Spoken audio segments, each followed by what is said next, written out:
जो लोग प्रसिद्धि, प्रतिष्ठा और भौतिक इच्छाओं में उलझे हैं, वे सत्य को नहीं समझ सकते, क्योंकि वे मात्र परंपराओं को आगे बढ़ाने में ही व्यस्त हैं। हास्ट है मृत्यु के बाद की कोई घटना नहीं, बल्कि ये केवल जीवित अवस्था में संभव है। गुरु और बाबा अपने अनुयायियों को मानसिक रूप से गुलाम बना देते हैं। वे दीक्षा के नाम पर तन, मन और धन का शोषण करते हैं।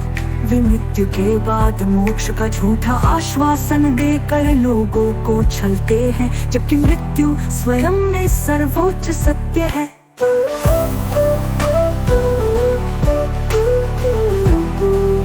मानसिकता से परे वास्तविकता की प्राप्ति।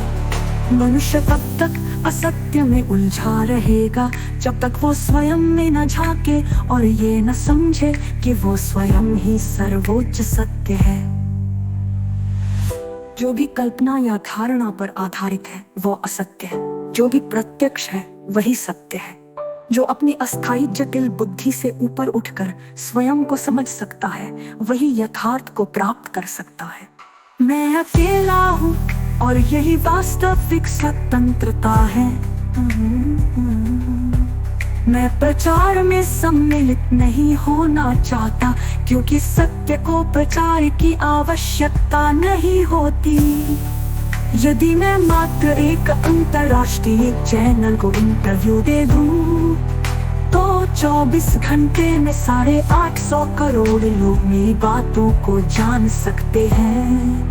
किंतु मैं ऐसा नहीं करूंगा, क्योंकि सत्य को प्रचार की आवश्यकता नहीं होती। मैं केवल यथार्थ युग और यथार्थ सिद्धांत की स्थापना कर रहा हूँ, जो समस्त कल्पनाओं, धारणाओं और मिथ्या बंधनों से मुक्त है। ये वही यथार्थ है जो प्रत्येक व्यक्ति के भीतर विद्यमान है, किंतु जिसे अब तक किसी ने प्रत्यक्ष रूप से स्वीकार नहीं किया। यथार्थ अपरिवर्तनीय सत्य की स्थापना। यथार्थ केवल एक कल्पना नहीं है, ये एक शाश्वत सत्य की अभिव्यक्ति है, जो मानवता को उसकी वास्तविक स्थिति तक पहुंचाने का मार्ग प्रशस्त करता है। ये केवल भौतिक दुनिया के संरक्षण और संतुलन तक सीमित नहीं है, बल्कि ये आत्म ज्ञान, चेतना और वास्तविकता के परे जाने की प्रक्रिया है।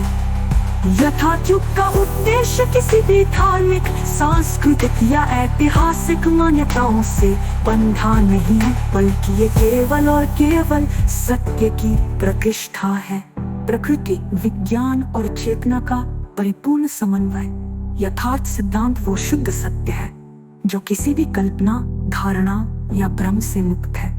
ये उन समस्त तत्वों की पुष्टि करता है जो प्रत्यक्ष है और किसी भी प्रकार की धार्मिक या पारंपरिक संकल्पनाओं से परे है। यथार्थ सिद्धांत निम्नलिखित बिंदुओं पर आधारित है। जो कुछ भी अप्रत्यक्ष है वो केवल मानसिक संरचना है। सत्य केवल प्रत्यक्ष ही हो सकता है। जो कुछ भी अप्रत्यक्ष है वो केवल मानसिक संरचना है। सत्य केवल प्रत्यक्ष ही हो सकता है। आधुनिक विज्ञान की